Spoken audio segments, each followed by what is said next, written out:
Naglaan ng 11.7 na bilyong piso ngayon ang Department of National Defense na pambili ng ballistic helmet at body armor para sa karagdagang proteksyon ng 115,000 sundalo ng Philippine Army.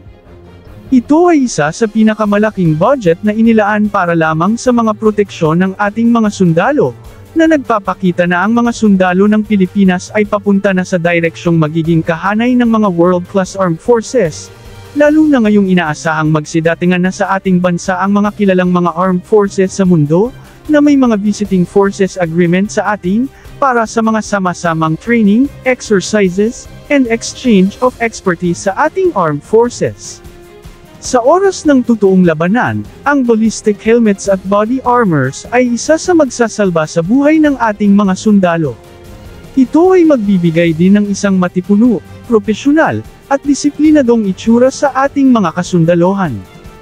Sa magkahiwalay na bid bulletin na inanunsyo sa DND website, itinakda ang budget para sa ballistic helmet project sa halagang 2.8 billion pesos, habang 8.8 billion pesos naman ang budget para sa 115,000 unit ng military body armor.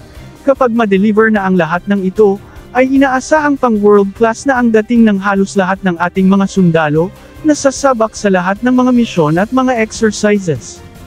Ang bidding ay bukas sa lokal at dayuhang supplier alinsunod sa itinatakda ng 2016 Revised Implementing Rules and Regulations ng Republic Act 9184 Government Procurement Reform Act. Ang mga mananalong bidder ay kailangang makapag-deliver ng kabuuang supply ng ballistic helmet at body armor sa loob ng 5 taon sa taunang batch na tig 23,000 piraso.